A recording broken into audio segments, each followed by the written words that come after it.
हर बार राजनीति से हटकर ये सोचना चाहिए कि चूक कहाँ हो रही है। आतंकवादी हमले हर बार क्यों होते हैं और ऐसी जगह हो रहे हैं जिनके हाथ में देश की नींव है, नेता वगैरह हैं, सब लोग हैं। एक नेता के पीछे कितनी सिक्योरिटी चलती है, वहाँ तो नेता ही नेता हैं। और दूसरी बात रही तानाशाही की, तो तानाशाही तो मेरे ख्याल से हो रही है देश के अंदर। तानाशाही जो लोग बीजेपी सरकार का विरोध कर रहे हैं उन्हें रास्ते से हटा दिया जा रहा है।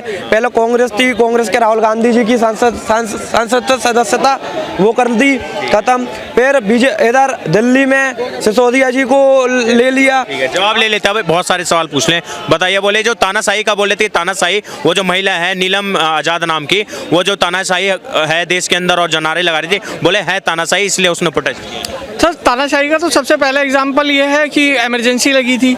आप भाई साहब से पूछिए इमरजेंसी किसने लगाई थी? इंदिरा गांधी ने, कांग्रेस ने। मैं किसी कांग्रेस बीजेपी नहीं कर रहा, मैं एक स्टूडेंट हूँ। अरे ना 9 साल में तानाशाही है देश के अंदर।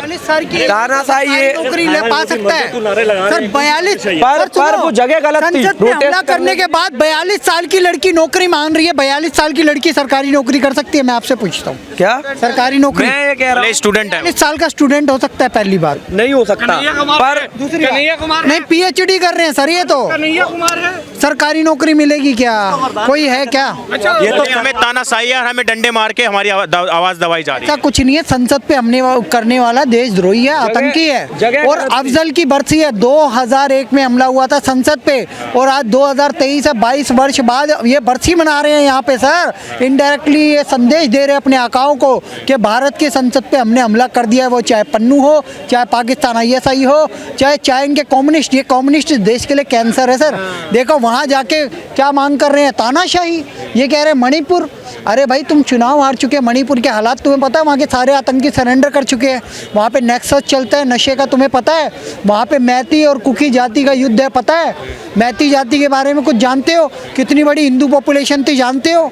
वहाँ पे क्रिश्चियनिटी क्यों बढ़ गई, जानते हो? वो जो लड़की निकली है नीलम आजाद नाम की, वो उनका वीडियो आया, वो हरियाणा में कांग्रेस के लिए वोट मांगते हुए वो वीडियो आया उनका। लग रहा है गहरी साजिश है इसके पीछे। सर वो भी आएगा, और ये किसान आंदोलन में भी एक्टिव थे, ये पहलवान आंदोलन में भी एक्टिव थे। देख लो ये भाग रहे हैं लड़के।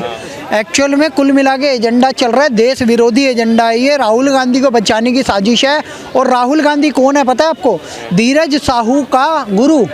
जब उसके चेले के पास 700 करोड़ पकड़ा जाएगा तो गुरु के पास कितना होगा? 5000 करोड़ के नेशनल केस में राहुल गांधी। आपने राहुल गांधी का नाम लिया, जो आज अटैक हुआ है, हमला हुआ है, राहुल गांधी अंदर खड़े थे। राहुल गांधी अंदर खड़े थे, और जो कांग्रेस बोल रही है कि सीना तान के खड़ा था जननायक। राहुल गांधी हंसते हुए बाहर जा रहे थे सर संसद से बाहर। मैं तो देशद्रोही का टैग लगा रहा हूँ उसके सीने पे। राहुल गांधी ने कुछ एक्टिविटी क्यों नहीं करी? अधीर रंजन ने कोई एक्टिविटी क्यों नहीं करी? ये संसद पे कायराना आतंकी हमला ही है। चाहे उन्होंने कलरफुल कुछ बम छोड़ दिया हो, लेकिन वो केमिकल भी तो हो सकता था, बायो केमिकल भी तो हो सकता था, बायो बम भी तो हो सकता था। कितनी सारी बीमारियां चल रही है दुनिया में हैं। यूक्रेन पे क्यों हमले हुए? वहाँ पे 3 बायोलॉजी लैब थी, वहाँ पे फैक्ट्री थी पूरी की पूरी बम बनाने की। सर साजिश बता रहे हैं, जो चुनाव लोकसभा चुनाव आ रहा है उसको देखते हुए साजिश करी। मोदी जी को बदनाम करने की, और जो ये नारे लगे हैं जय भीम के या बेरोजगारी, ये सब कांग्रेस के एजेंडे चल रहे हैं सर। मणिपुर कांग्रेस का एजेंडा है। और राहुल गांधी का हंसते हुए बाहर निकलना मतलब ये है कि राहुल गांधी इज को कॉन्स्पिरेटर, और उसके अलावा धीरज साहू वाले मुद्दे को दबाने के लिए, क्योंकि उसमें सोनिया गांधी राहुल गांधी का सीधा हाथ है। मुद्दे को दबाने के लिए ये मामला आज संसद में। आपने तो कही दिया ना वीडियो में, कांग्रेस के लिए वोट मांगते हुए मिली है ये महिला। 42 साल की लड़की को सरकारी नौकरी नहीं मिल सकती। इस तरीके की लड़कियां अगर प्रदर्शन करेंगी तो वही है बेरोजगारी। भाई अगर इस लोगों को देने लग जाएंगे तो हो गया काम। भाई क्या बोलेंगे सर? मैं तो यही बोलना चाहूँगा कि जिस तरीके से संसद पे ये लोग जाकर एक अपना प्रदर्शन दिखाना चाह रहे हैं काले झंडे और ये रंग की तरह, ये इससे पता चलता है कि कांग्रेस पार्टी अब देश के मंदिर को भी नहीं छोड़ेगी।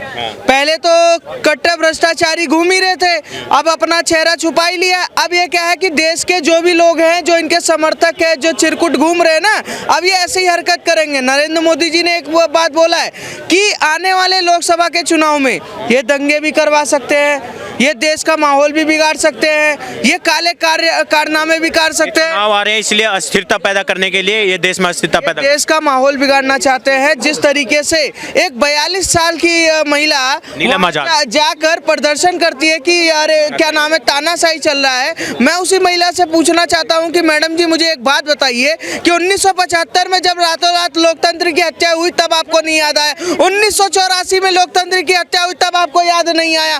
जब देश में आपने अरे जवाहरलाल नेहरू को अलोकतांत्रिक तरीके से प्रधानमंत्री बनाते तो नहीं याद आता? 150 से ज्यादा बार आप संविधान में संशोधन कर देते तो आपको याद नहीं आता कि लोकतंत्र खतरे में? पर आज प्रधानमंत्री को गाली भी दे रहे हो, सब कुछ कह रहे हो, उसके बाद भी आप कह रहे हो कि लोकतंत्र की हत्या हो गई। इससे बड़ा तो मैं ये सोच के चलता हूँ कि वो पागल औरत है, आगरा के पागल खाने में उसको भर्ती कराना चाहिए। संसद को लोकतंत्र का पवित्र मंदिर बोला जाता है, उस पे आज अटैक होना और उसमें ये इस तरह का सिक्योरिटी ब्रीच होना, क्या कैसे देखते हैं इसको? मैं वही तो कहना चाह रहा हूँ, सरकार से लोग उम्मीद करते हैं कि सरकार हमारी रखवाली करेगी, सरकार हमको सिक्योरिटी देगी। और सरकार के घर में घुस के एक अदना से 2 व्यक्ति और एक लड़की घुस जाते हैं और वो सदन के अंदर तक चले जाते हैं और फिर से हमला होता है। आज मान लीजिए वो मानव बम होता या कोई बड़ा हादसा हो जाता, उसकी जिम्मेदारी कौन लेगा? यहाँ मैं ये कहना चाहूँगा, आप बरगला रहे हैं, ऐसा बिल्कुल नहीं हो सकता। उसके शरीर में किसी भी प्रकार का मेटल अगर नहीं था, इसका ये मतलब है कि हमारे मेटल डिटेक्टर ने पकड़ा है। वो बम लेकर के नहीं जा पाया, इसका मतलब है कि हमारी डिटेक्शन टीम ने उसको पकड़ा है। आप इस बात को समझें कि संसद के अंदर बहुत सारे लोग होते हैं, खाना बनाने वाले तक भी होते हैं, बिजली ठीक करने वाले तक भी होते हैं।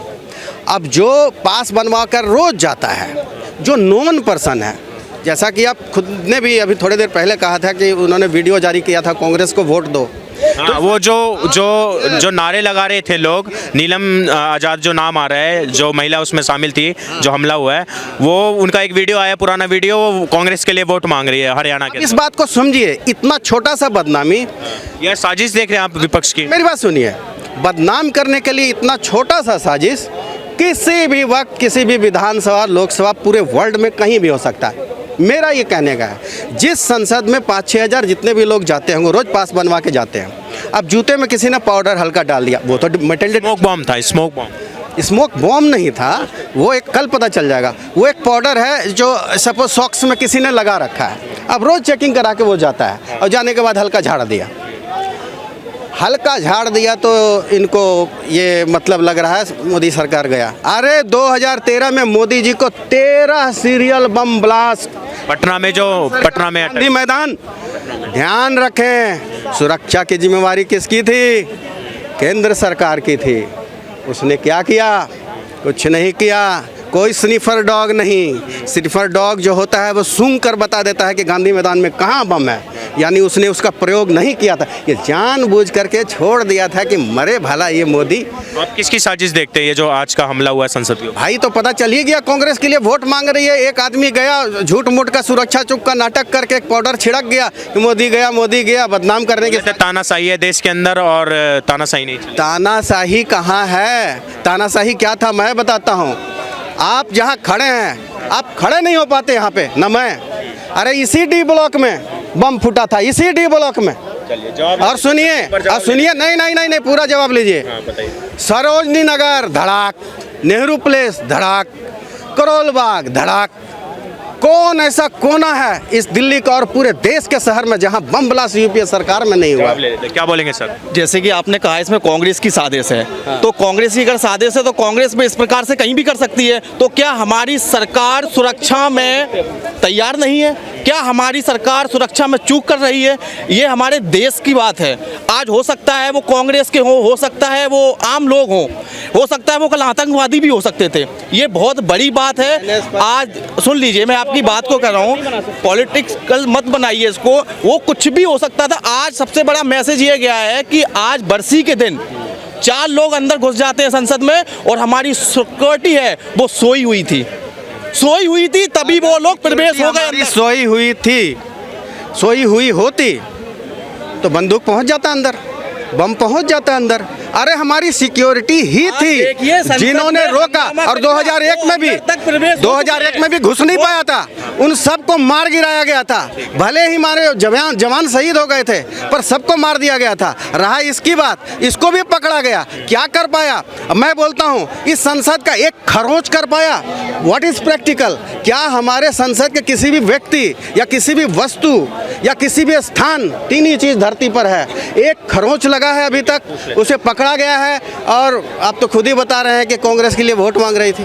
क्या बोलेंगे सर? एक जो सवाल उठ रहा है, जो दावे किया सर आइए दावे किया जो जाता था कि देश सुरक्षित हाथों में है, और जो विपक्ष वाले बोल रहे हैं कि संसद में अटैक हो जा रहा है, संसद में हमला हो गया, सिक्योरिटी ब्रीच होगी, तो देश कहाँ सुरक्षित है? देखिए सर, ये अगर इसको कांग्रेस और भाजपा या आम आदमी पार्टी इसको अगर अपन ऐसे करेंगे तो हर व्यक्ति के पास प्रोटेस्ट का एक तरीका होता है, लेकिन सही बात यह है कि ये हमारी सुरक्षा व्यवस्था पे एक बड़ा सवाल है।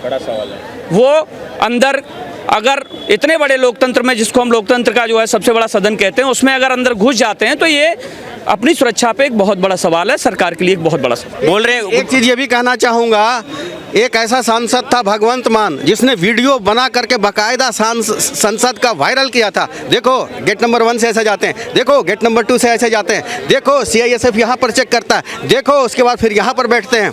वो वायरल हुआ, हमारे IB का 500 करोड़ रुपया लगा उसको रिकरेक्ट करने में। उसको ये इंडी अलायंस क्या बनाती है? मुख्यमंत्री। और देखिए उस मुख्यमंत्री का चालाकी, प्रधानमंत्री का काफिला वहीं पे रोका जाता है जिसने संसद का लीक किया था। आप इसको ध्यान दें। दूसरा, तीसरा, खालिस्तान बड़े बड़े राइफल लेके, तलवार लेके थाना में घुसता है। खालिस्तान का आपने नाम लिया, जो पन्नू खालिस्तानी आतंकी है, पन्नू ने भी 10 दिन पहले आतंक बोला था कि मैं संसद में हमला करूंगा।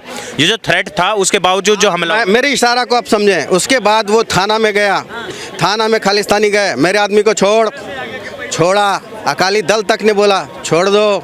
आप इशारा समझें, धमका, कहाँ लोकतंत्र? कहाँ है पंजाब में लोकतंत्र? ये एक साजिश है, लोकतंत्र पे हमला, जो लोकतंत्र पे हमला है, और इसमें विपक्ष शामिल है, ये मैं कहना चाह रहा हूँ। और इनकी हरकत भी ऐसी है कि भगवंत मान ने ऐसा क्यों किया जी? आप तुम एक सांसद हो, जिम्मेवार सांसद हो, गेट नंबर 1, गेट नंबर 2 यहाँ बैठते हैं, यहाँ खोलते हैं, मतलब क्या हो तुम? हाँ। कैसे देखते हैं सर ये जो अटैक हुआ, उसके बाद जो राजनीति करी जा रही है, जिस तरीके के सवाल उठाए जा रहे हैं, और आपके विपक्ष वाले बोल रहे हैं कि तानाशाही का जो नारा लगाया जा रहा था उन महिला द्वारा कि देश में तानाशाही है, बोल रहे हैं कि तानाशाही है, इसी के कारण उनको प्रोटेस्ट करने का अधिकार नहीं था, इसलिए प्रोटेस्ट करा। इस बात को बिल्कुल गलत तरीके से रखा जा रहा है। इसमें पक्ष और विपक्ष, सत्ता पक्ष और विपक्ष दोनों ही जिम्मेदार हैं। इसमें राजनीति करने का विषय नहीं है, ये सबसे बड़ा विषय है। गलत था, ये प्रोटेस्ट गलत था, टोटली तरीका गलत है। भाजपा वाले लोग भाजपा की तरीके से रख रहे हैं, आम आदमी पार्टी आम आदमी पार्टी की तरफ से रख रही है, कांग्रेस की तरफ से। एक आम आदमी की हैसियत से इस प्रोटेस्ट को, इसको घटना को आप अगर देखेंगे तो आपको लगेगा कि आपके बच्चों का फ्यूचर और आप इस देश में खुद सुरक्षित नहीं है। बोल रहे हैं असदुद्दीन ओवैसी का ट्वीट आया, बोल रहे हैं कि तानाशाही है, और बिल्कुल सही बोल रही है वो महिला, तानाशाही है देश के अंदर 9 साल। तानाशाही की बात रखने का एक और तरीका होता है ना अपना भाई, संसद में सदन में घुस के वो मानव बम भी हो सकता था ना उसके पास। संसद में घुस के इस तरीके से आतंक फैलाना, इस तरीके से अंदर जाना, वो तो, और किसी सुरक्षा एजेंसी ने नहीं पकड़ा उनको वहाँ जो अंदर MPs हैं उन्होंने पकड़ा है उसको। अगर मान लीजिए उसके पास मानव बम होता तो कितनी बड़ी घटना हो सकती थी, जहरीली गैस भी हो सकती थी। एक मिनट, नहीं, हमारा मेटल डिटेक्टर इसका मतलब सही है, ये बरगला रहे हैं, नहीं जा सकते आप हथियार और बम के साथ उस गेट के अंदर। नहीं, आप बम की बात कर रहे हैं, आप बम की बात ना कहें, नहीं, आप गलत बोल रहे हैं, आप बम और हथियार, कुछ भी गलत नहीं है। सही बात यह है कि लोग अंदर गए, पुलिस ने पकड़ा उसको, ये भाजपा की पॉलिसी को प्रोटेक्ट कर सकते हैं, लेकिन सही बात यह है कि इतने बड़े सदन के अंदर एक नॉर्मल व्यक्ति कैसे घुस गया? अगर वो उसके पास कुछ नहीं है तो पुलिस अब उसको क्यों टॉर्चर कर रही है, क्यों पकड़ रही है, क्यों इतनी सुरक्षा के ऊपर बातचीत की जा रही है? गलत तो गलत है, सुरक्षा एजेंसियों पर ये धब्बा दाग है। आप एक गहरी साजिश देखते हैं इस पीछे, ये आज जो हुआ है इसके पीछे गहरी साजिश? कुछ भी हो सकता है, देश की सुरक्षा पर एक बड़ा सवालिया निशान है आज का घटनाक्रम, और इसकी आम जनता घोर निंदा करती है। ये सुरक्षा पे सवाल बता रहे हैं, बहुत बड़ा सवाल है देश की सुरक्षा पर। अरे भाई, सुरक्षा का सवाल सरदार जी से पूछिए ना। पगड़ी छोड़ छोड़ के बेचारे लोग को 84 में भागना। क्या बोलेंगे सर? और ये जो सरकार किसकी थी? कांग्रेस की थी। आज की बात करो ना। आते हैं। कैसे देखते हैं जो हमला हुआ आज संसद के अंदर, जो नारे लगा रहे थे देश में तानाशाही है, और तानाशाही के खिलाफ जो ये बोल रहे हैं हमने हमला किया, और संसद के अंदर जो पवित्र मंदिर माना जाता है लोकतंत्र का, जो आतंकवादी हमला हुआ था 2001 का, उसके बरसी पे जो अटैक हुआ है। देखिए सर, जो मोदी जी ने जो करा है ना, जो काम करा है वो बहुत बढ़िया काम करा है। आज जो संसद में अटैक हुआ है, हमला जो संसद के अंदर, वो जो 2 लोग घुस के और जो संसद की कार्रवाई बाधित की और स्मोक बॉम्ब फोड़ा उन्होंने, क्या बोलेंगे? गलत हुआ है, जो भी हुआ गलत हुआ है, बिल्कुल। जो नारे लगाने वाली महिला थी और उसका वीडियो निकल के आया है, वो हरियाणा में कांग्रेस के लिए वोट मांग रही है, कांग्रेस कार्यकर्ता बताई जा रही है। सर मैं उसको साजिश देखते हैं। मैंने पूरी वीडियो देखी नहीं है, मैं गया हुआ था कहीं। क्या बोलेंगे सर? सर, बहुत निंदनीय घटना है कि ये जो संसद के अंदर में ऐसी चीजें घटना हुई, पहले एक बार गोली चली, उसके बाद अभी दूसरी घटना है। बरसी पे आज के ही दिन अटैक हुआ था, आतंकवादी हमला, और आज के ही दिन ये घटना हुई, निंदनीय घटना। सर, ये सोची साजिश साजिश है, साजिश रची गई है, और मैं ये कहना चाहता हूँ इसकी साजिश देखते हैं सर, इसकी जांच होनी चाहिए। जो भी इसमें दोषी पाया जाता है उसके ऊपर सजा होनी चाहिए, चाहे कोई भी हो, चाहे बीजेपी का सांसद हो, चाहे कांग्रेस का हो, या किसी भी पार्टी का सांसद हो, तो तुरंत फांसी पे चढ़ा दो। क्यों हमले करवा रहा है? 500 किसी हमारा बना दो बस, इसका क्यों नहीं बनता पास? 519 सांसद हो गए, या किसी के करीबी होगा जो 3 महीने समाज रेगी कर रहा था, क्या कर रही थी सुरक्षा एजेंसियां? ये सुरक्षा एजेंसियों के ऊपर सवाल नहीं है, सवाल उन सांसदों के ऊपर है जिसके थ्रू वो अंदर पे गया, जिसके थ्रू वो पास बने। प्रताप सिम्हा नाम के एक सांसद है मैसूर के बीजेपी के, उन्होंने ये पास जारी किया था। हो सकता है उन्होंने पास जारी करे, तो हो सकता है उनके कोई जानकार हो, कोई ना कोई तो उनके रिलेटिव में होगा। अच्छा सर, दूसरी बात ये कि सर सांसदों के यहाँ पर हमला हो रहा है, ठीक है, लोकतंत्र पर हमला हो रहा है। देखिए, मुद्दा बहुत संगीन है। लोकतंत्र के जो मंदिर बोला जाता है उसके अंदर घुस के अगर कोई 2 आदमी अटैक कर देने तो मामला बहुत ज्यादा संगीन है। लोग बेरोजगारी पे भी बात होगा, बट आज का मामला भी आऊंगा मैं आपके पास, बताइए। सबसे पहला सवाल तो ये है, जब लोकतंत्र का मंदिर ही सुरक्षित नहीं है तो इस देश की आम जनता क्या सुरक्षित होगी?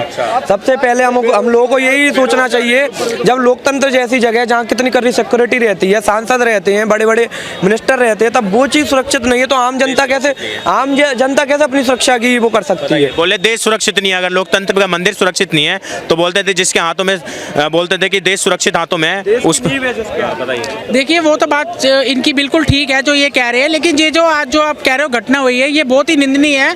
इस बात की मैं भी बहुत मतलब आपको निंदनीय आपको बता। राजनीति होनी चाहिए इस घटना के ऊपर जो की जा रही है कि बोल देश सुरक्षित नहीं। बिल्कुल सर, कड़ी से कड़ी जांच होनी चाहिए, जो दोषी होगा उसको कड़ी से कड़ी सजा मिलनी चाहिए। बिल्कुल।